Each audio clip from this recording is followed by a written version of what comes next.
Olá pessoal, sejam todos muito bem-vindos ao meu canal. Meu nome é Juliano Biziak, eu sou especialista em Direito do Agronegócio e o objetivo desse canal é trazer informações tanto para os advogados que já atuam dentro do segmento, como para aqueles que estão pensando em fazer uma alteração de rota dentro da sua advocacia. O conteúdo aqui também se direciona aos produtores rurais que queiram entender um pouco mais aí sobre as questões burocráticas, né, que envolvem a sua atividade. Então, se você gosta desse tipo de conteúdo, curte, compartilha esse vídeo nas suas redes sociais, se inscreve no canal. Tudo isso é muito importante para que a gente possa dar continuidade aí na produção de conteúdos, ok? E hoje nós vamos falar sobre um tema que também é relacionado ao endividamento rural e às execuções rurais, principalmente, que está relacionado às principais estratégias que podem ser adotadas nas impenhorabilidades em processos de execução rural. Então, quando a gente fala em estratégias, né, dentro do processo de execução, nós podemos pensar que um primeiro degrau, né, seria justamente o pedido de alongamento, ou seja, uma fase que antecede a execução. Nesse momento, nem a dívida ainda está vencida, mas o produtor já sabe que não reúne condições não vai reunir condições de pagar aquela dívida dentro do prazo, dentro do período de vencimento, certo? Nesse contexto, o primeiro estágio seria, né, primeiro estágio aí de defesa de estratégia seria justamente o pedido de alongamento da dívida rural.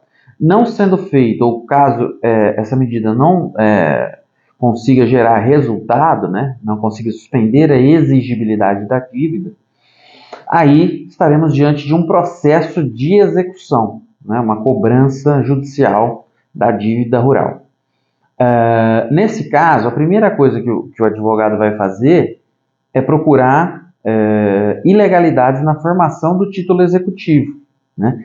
Inclusive, tenho alguns vídeos falando sobre isso no canal, mas posso eventualmente fazer um mais completo, com mais informações, para auxiliar vocês a entender quais seriam as principais ilegalidades que a gente pode identificar nas cédulas de crédito rural, por exemplo, tá? Agora, vamos supor que seja uma execução em que não seja possível encontrar alguma ilegalidade, o que acontece, né? Isso acontece tanto no crédito rural público, mas principalmente no crédito rural privado, em operações feitas que não estejam ali dentro do Sistema Nacional de Crédito Rural e dentro das operações que têm os benefícios dessa política pública, né? Então, é muito comum nas execuções rurais, mas privadas, de crédito rural privado, ter a execução de um título que não possui nenhum tipo de ilegalidade. E aí, o que é feito para auxiliar o produtor rural? Nesse tipo de situação, uma das principais estratégias é fazer uma boa defesa de impenhorabilidade sobre os bens do produtor, né? Buscar, por algumas estratégias, proteger os bens do produtor até que se consiga chegar numa boa negociação, uma negociação que seja boa tanto para o credor quanto para o devedor, e com isso resolver o problema desse processo para o cliente produtor rural. E aí, nesse caso, é muito importante do ponto de vista estratégico que você tenha êxito nas defesas de impenhorabilidade.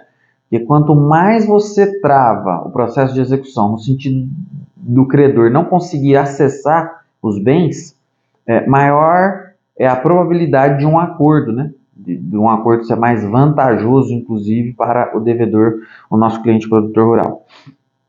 Então, nesses casos, a gente precisa saber os principais defesas de impenhorabilidade, né, que podem existir dentro de um processo de execução.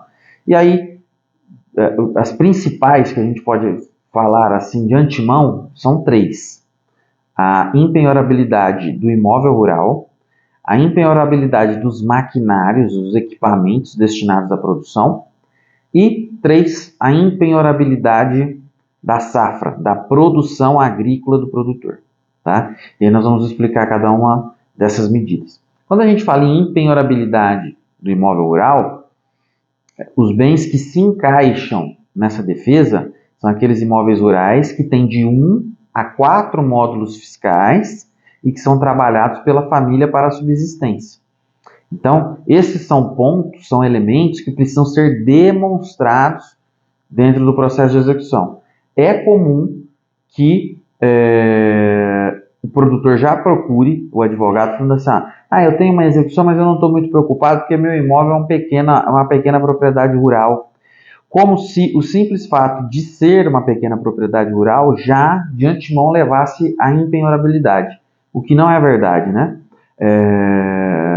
É preciso que, ao ser pedida a penhora de um imóvel rural, que seja apresentada a defesa dentro do processo de execução, e aí essa defesa seja efetiva, né? Ela consiga demonstrar o preenchimento dos requisitos da impenhorabilidade do imóvel rural. Então, preciso demonstrar que se trata de pequena propriedade rural, né? E que é trabalhada pela família. O que é pequena propriedade rural? É aquela que tem de 1 a 4 módulos fiscais. E esse tamanho de propriedade do módulo fiscal, ele depende da onde o imóvel está localizado. Então, o módulo fiscal varia de tamanho para cada cidade, para cada região. Então, é preciso fazer uma pesquisa para identificar o tamanho do módulo fiscal naquela cidade, naquela região, para enquadrar o imóvel nessa característica, né? Dentro desse tamanho aí, dessa medida.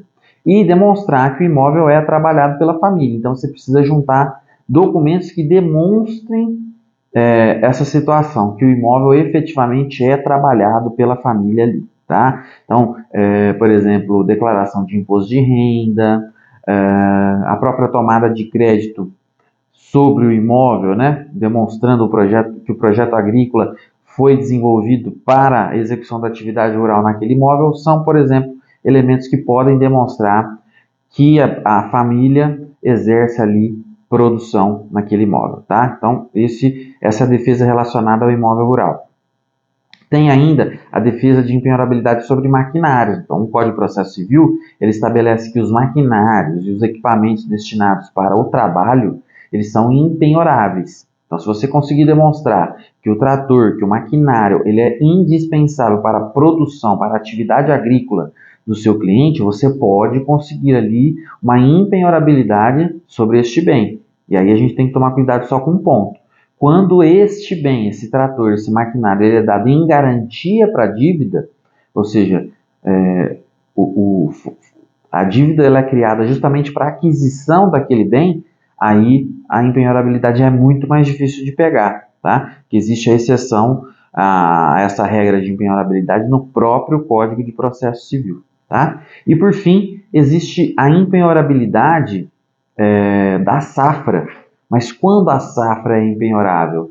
Quando a produção ela é feita sobre uma proteção da CPR, da Cédula de Produto Rural. Então, como que funciona isso?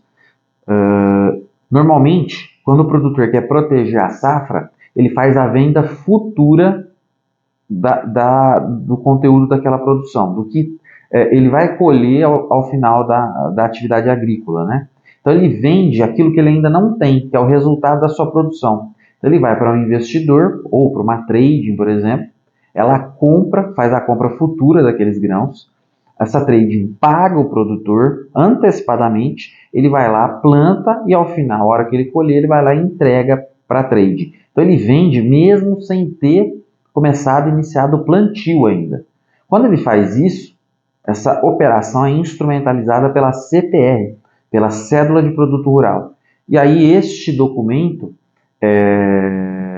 na previsão legal dessa cédula, né, desse título de crédito, prevê que a garantia que estiver segurando o pagamento daquela dívida, ela é impenhorável. Então a safra que está sendo objeto ali de proteção pela CPR, ela é impenhorável, inclusive por determinação legal da legislação da CPR, certo? Essa é uma estratégia interessante para o produtor que quer proteger, preservar a sua produção agrícola, para que ela não seja penhorada em processos judiciais. Perfeito? Então, eram essas as informações que tinham para passar para vocês hoje. Se vocês gostam desse tipo de conteúdo, curte, Compartilha esse vídeo nas suas redes sociais, se inscreve no canal, tudo isso é muito importante para que a gente possa dar continuidade aí nos nossos conteúdos, tá ok? Então é isso, pessoal, um abraço e até a próxima.